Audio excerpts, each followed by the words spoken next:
എനിക്കറിയാൻ മേലാത്തൊരു കാര്യം, ഈ രാഹുൽ ഈശ്വർ നേരത്തെ ദിലീപിന്റെ വിഷയം വന്നപ്പോഴും ഇപ്പോൾ ഈ സിനിമാക്കാരുടെ ഈ ഇഷ്യൂ വന്നപ്പോഴും ഒക്കെ ഈ പീഡകരുടെ കൂടെ നിന്നുകൊണ്ട് അവർക്ക് വേണ്ടിയാണ് സംസാരിക്കുന്നത് മുഴുവൻ. ഇപ്പൊ തന്നെ രാഹുൽ ഈശ്വറിന്റെ സംസാരം മുഴുവൻ കേട്ടാൽ നമുക്കറിയാം, ഇത് ഇരകളായിട്ട് വരുന്ന പെൺകുട്ടികൾ കൊടുക്കുന്ന പരാതികൾ ഇനി മേലിൽ നിങ്ങൾ കൊടുക്കരുത്. കൊടുത്താൽ നിങ്ങൾക്ക് ക്രിമിനലായി ചിലപ്പോൾ കേസ് നേരിടേണ്ടി വരും, നിങ്ങൾ കോടതിയിൽ കയറി ഇറങ്ങേണ്ടി വരും. ഇതിനൊക്കെയുള്ളൊരു മുന്നറിയിപ്പാണ്. ഇതൊക്കെ ആ രാഹുലിനെ ഏൽപ്പിച്ചിങ്ങോട്ട് വിടുന്നതാരാ ഇത് പറയാൻ വേണ്ടി രാഹുലിനെ ഏത് ഏമാന്മാരാണ് ഇങ്ങോട്ട് പറഞ്ഞു വിട്ടത് എന്നുകൂടി രാഹുൽ എന്ന് പറഞ്ഞാൽ കൊള്ളാം. ഇല്ലെന്നുണ്ടെങ്കിൽ രാഹുലെ, നിങ്ങളുടെ ഉദ്ദേശമൊന്നും നടപ്പാവില്ല. ഈ കേരളത്തിൽ ഇന്ന് മലയാള സിനിമയിലെ WCC പോലെയുള്ള ആ സംഘടനയിൽ പെടുന്ന പെൺകുട്ടികൾ ഉൾപ്പെടെയുള്ള ആളുകൾ അവരൊക്കെ വളരെ ശക്തരാണ് രാഹുലെ. പൊതുജനം അവരോട് കൂടെയുണ്ട്. പൊതുജനം ഈ സത്യസന്ധമായ കാര്യങ്ങൾ അറിയുമ്പോൾ ഇത് അവരോട് കൂടെയുണ്ട്. അവർക്ക് സിനിമയൊന്നുമല്ല, പുത്തരിയൊന്നുമല്ല, അവർക്ക് വലിയ കാശ് കിട്ടുമെന്നില്ല. ഞാൻ പറഞ്ഞില്ലേ, എൻ്റെ ഒരു അഭിപ്രായം, ഞാൻ ഇതിനകത്ത് ഒറ്റ കാര്യമേ ഉള്ളൂ. ഇന്നലെ വരെ വായി നോക്കി നടന്ന ഒരുത്തൻ ഇന്ന് രാവിലെ ഒരു സിനിമാ നടനാവുകയാണെന്നിരിക്കട്ടെ. സിനിമാ നടനായി കഴിഞ്ഞാൽ ആദ്യത്തെ ഒരു 5-6 മാസം കഴിഞ്ഞാൽ ഇയാൾ വലിയ സ്റ്റാറായി ആയിക്കോട്ടെ, അതവന്റെ സമയം. അവനോ അവളോ ആരാണെങ്കിലും ശരി, ഇത് സമയം ആയി കഴിഞ്ഞാൽ പിന്നെ ഇവർ മൊത്തത്തിലങ്ങ് മാറുകയാണ്. ആ ഇപ്പോഴുള്ള വ്യവസ്ഥിതിയോടുകൂടി ഇവരും ചേരുന്നു. ആ ചേർന്ന് കഴിഞ്ഞാൽ പിന്നെ വേണമെങ്കിൽ ആരെങ്കിലും പീഡിപ്പിക്കാം, ഏത് പെണ്ണെ കണ്ടാലും ബലാത്സംഗം ചെയ്യാൻ തോന്നും, ഇവർക്ക് മദ്യപിക്കാൻ തോന്നും, കഞ്ചാവ് അടിക്കാൻ തോന്നും, ലഹരി വിൽക്കാൻ തോന്നും, ലഹരി അവിടെ പ്രചരിപ്പിക്കാൻ തോന്നും. അങ്ങനെ അസാൻമാർഗിക പ്രവർത്തനങ്ങൾ എന്തെല്ലാം ഉണ്ടോ അതെല്ലാം ചെയ്യാൻ വേണ്ടി ഇവരെ അത് പ്രേരിപ്പിക്കും. അത് പ്രേരിപ്പിക്കുന്നത് എന്തുകൊണ്ടാണെന്ന് വെച്ചാൽ അവരുടെ കൂടെ ഈ ഫീൽഡിൽ നിൽക്കുന്ന ചില ആളുകളെ കണ്ടാണ് ഇവരും വരുന്നത്. അപ്പോൾ അവരെ ന്യായീകരിക്കാൻ രാഹുൽ ഈശ്വറിനെ പോലെയുള്ള ഒരാൾ ഇങ്ങനെ വന്നിട്ട് ഇപ്പൊ ഈ ഇരകളെ പോലും ഭീഷണിപ്പെടുന്ന ഒരു രീതി അത്ര ഭൂഷണമല്ല എന്ന് മാത്രമേ എനിക്ക് പറയാനുള്ളൂ. ഒരു കാലത്ത് പരാതി നൽകിയാണ്. കാരണം ഇതിൽ വളരെ ഗുരുതരമായ പോക്സോ അടക്കം ഉള്ള കാര്യങ്ങളിലേക്കുള്ള പരിശോധനയിലേക്കൊക്കെ പോയേക്കാം. അത് കണ്ട് തടയിടാനുള്ള ഒരു തന്ത്രമാണോ ഇപ്പോൾ സിദ്ദീഖ് കാട്ടിയിരിക്കുന്നത്? കാരണം ആ തനിക്കെതിരെ ഗൂഢാലോചന അജണ്ട എന്നാണ് പറയുന്നത് ആ പരാതിയിൽ.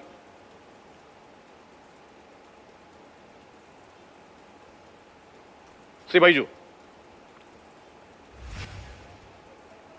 ഹലോ, കേട്ടില്ല, എന്താ പറഞ്ഞേ? ബൈജു, അതായത് എന്നോടാണോ? സിദ്ദീഖ് പരാതിയുമായി സമീപിച്ചിരിക്കുകയാണ്. അത് ഇവരുടെ ഒരു അജണ്ട തന്നെയാണ്. അതായത് ഈ സിദ്ദീഖ് ഇപ്പോൾ ആ പരാതിക്ക് ഞാൻ ചോദിക്കട്ടെ, എന്നാ പിന്നെ സിദ്ദീഖിനെ രാജിവെക്കണ്ടായിരുന്നല്ലോ? സിദ്ദീഖ് രാജിവെക്കാതൊന്ന് മാറി നിന്നിട്ട് ഇതിൻ്റെ ഒരു നെല്ലും പതിരും തിരിയട്ടെ, നെല്ലും പതിരും തിരിഞ്ഞതിന് ശേഷം ഞാൻ രാജിവെക്കാം എന്തെന്താ സിദ്ദീഖ് പറയാതിരുന്നത്? അപ്പോൾ സിദ്ദീഖിന്റെ മനസാക്ഷിക്ക് കുത്തുണ്ട്. ഉറപ്പായിട്ടും സിദ്ദീഖിന്റെ മനസാക്ഷി തന്നെ പറഞ്ഞു, രാജിവെച്ച് നീ മാറുന്നില്ല, ഇനി കേസിൽ നിന്ന് രക്ഷപ്പെടാനുള്ള ശ്രമമാണ് നടത്തുന്നത്. ഇനി കേസിൽ നിന്ന് രക്ഷപ്പെടാൻ വേണ്ടിയിട്ട് ഒരു മറു കേസ് കൊടുക്കുക. അപ്പോൾ മറു കേസ് കൊടുക്കുമ്പോൾ അന്വേഷണം കാര്യങ്ങളുമായി കുറെ കാലം പോയി കിട്ടുമല്ലോ. അത്രയും കാലം ഞാൻ വെളുത്തു. ദിലീപിന്റെ കേസും അതേപോലെ തന്നെ ആയിരുന്നല്ലോ. ദിലീപ് ജയിലിൽ നിന്ന് ഇറങ്ങി കഴിഞ്ഞപ്പോഴത്തേക്ക് വീണ്ടും പിന്നെ PR വർക്കുകൾ ഇഷ്ടംപോലെ തുടങ്ങിയില്ലേ? ആ PR വർക്ക് തുടങ്ങിയിട്ട് ഇപ്പോഴും ഉണ്ടല്ലോ. ഇപ്പോഴും നമ്മൾ ഇടയ്ക്കിടയ്ക്ക് സോഷ്യൽ മീഡിയ നോക്കിയാൽ നമുക്ക് കാണാൻ പറ്റും. ജനപ്രിയ നായകൻ വലിയൊരു പ്രോജക്റ്റുമായി തിരിച്ചു വന്നാൽ നിങ്ങൾ ഇഷ്ടപ്പെടുമോ? ഉണ്ടെങ്കിൽ താഴെ കമന്റ് ചെയ്യണേ. കുറെ ഊളുകൾ അതിനകത്ത് കമന്റ് ചെയ്യും. ഇതിങ്ങനെ സ്ഥിരമായിട്ടുള്ളതാണ്. അതായത് എറണാകുളത്തും തിരുവനന്തപുരത്തും കോഴിക്കോട്ടും ഒക്കെയുള്ള ചില ഗ്രൂപ്പുകൾ ഏത് സിനിമ റിലീസായാലും പ്രജീഷേ, ആ സിനിമ പിന്നെ ന്യൂൺ ഷോ കഴിഞ്ഞ് ഫസ്റ്റ് ഷോ അല്ല പിന്നെ മാറ്റിനെയും ഫസ്റ്റ് ഷോയും ഓടുന്നതിന് മുമ്പ് തന്നെ 100 കോടി ക്ലബ്ബിൽ കയറ്റുന്ന ചില കക്ഷികൾ കേരളത്തിലുണ്ട്. അത് കോഴിക്കോടും തിരുവനന്തപുരത്തും കൊച്ചിയിലുമുള്ള ഇതിൻ്റെ ആളുകളൊക്കെ ഞങ്ങൾക്ക് പറയാം ആരൊക്കെ അത് ചെയ്യുന്നുള്ളത്. ഇവർക്ക് ഓരോ സിനിമ റിലീസ് ചെയ്യുമ്പോഴും 10-20 ലക്ഷം രൂപയെ കൊടുത്തിട്ട് ഇവർക്ക് ഈ പ്രൊമോഷൻ വേണ്ടി വിടും. അതേപോലെയുള്ള ഗ്രൂപ്പുകൾ തന്നെയാണ് ഈ ഓരോ ഇഷ്യൂ ഉണ്ടാകുമ്പോഴും ഈ സോഷ്യൽ മീഡിയയിൽ കിടന്നങ്ങ് വിരകുന്നത് എന്ന് പറയാം, പച്ച മലയാളത്തിൽ പറഞ്ഞാൽ. അപ്പൊ അവർക്ക് പണം കൊടുത്താൽ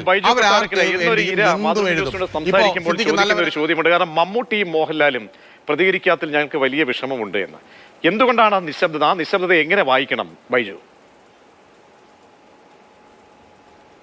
തീർച്ചയായിട്ടും ഞാൻ പറഞ്ഞില്ലേ, ഞാൻ ഇന്നലെ തമാശയായിട്ടെങ്കിലും ഒരു കാര്യം പറഞ്ഞു. അതായത് ജനറൽ സെക്രട്ടറി ആ രാജിക്കത്ത് കൊടുത്തപ്പോൾ പ്രസിഡന്റേ കൊടുത്തു, ഇനി പ്രസിഡന്റ് രാജിവെക്കുകയാണെങ്കിൽ ആരും ഈ കത്ത് കൊടുക്കുമെന്ന് ഞാൻ ചോദിച്ചിരുന്നു എന്ന് പറഞ്ഞതുപോലെ ഈ മമ്മൂട്ടിയും മോഹൻലാലും സത്യത്തിൽ ഇവർ വാ തുറക്കേണ്ടതാണ്. അവരൊന്നുമില്ലെങ്കിലും മലയാള സിനിമയിൽ 2 സൂപ്പർ സ്റ്റാറായിട്ട് നിൽക്കുന്ന ആളുകളാണ്.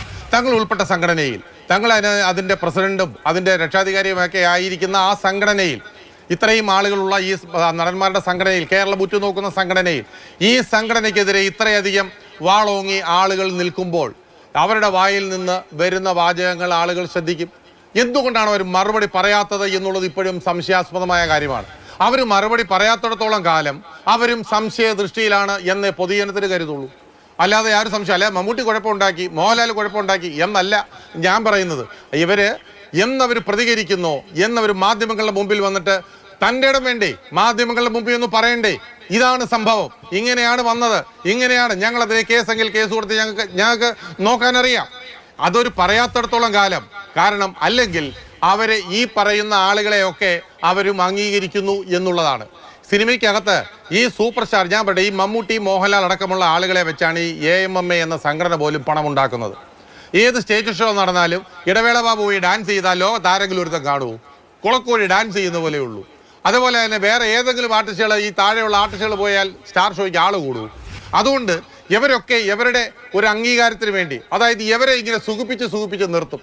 മമ്മൂട്ടിയെയും മോഹൻലാലിനെയും അതേപോലെയുള്ള വലിയ സ്റ്റാറുകളെ 3-4 പേരെ സുഖിപ്പിച്ച് നിർത്തിയാൽ ഇവരുടെ മണിയടിച്ച് കിടക്കുന്ന ചില കക്ഷികളുണ്ട്.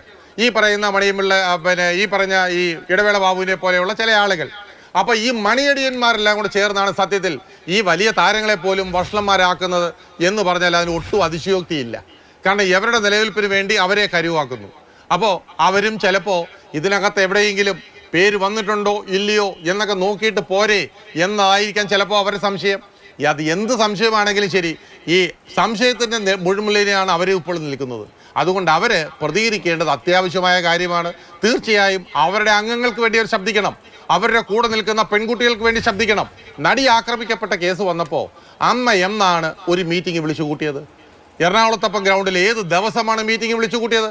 ഞങ്ങളൊക്കെ അന്ന് ടി വിയിലൊക്കെ കിടന്ന് ഘോരം വാദിച്ചതിന് ശേഷം ആഴ്ചകൾ കഴിഞ്ഞപ്പോഴാണ് ഒരു മീറ്റിംഗ് വിളിച്ചു കൂട്ടിയത്.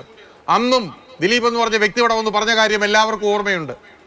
അപ്പൊ അതുകൊണ്ട് ഇതിനകത്ത് കള്ളൻ കപ്പലിൽ തന്നെ എന്ന് പറഞ്ഞതുപോലെ തുറന്നു പറച്ചിലുകൾ ഒരുപാട് വരികയാണെന്നുണ്ടെങ്കിൽ ചിലപ്പോ ബംഗാളി അല്ല പ്രജീഷെ, തുറന്നു പറച്ചിലുകൾ ഒരുപാട് വരികയാണെങ്കിൽ ബംഗാളിൽ നിന്ന് ചിലപ്പോൾ നടന്മാരെ കൂടി ഇറക്കേണ്ടി വരും മലയാള സിനിമയിൽ അഭിനയിക്കാൻ. അമ്മ യോഗം ചേരാൻ കഴിയാത്ത അവസ്ഥയാണ്. കാരണം ഇന്ന് ജോയിന്റ് സെക്രട്ടറിയും പെട്ടുപോയിരിക്കുകയാണ്.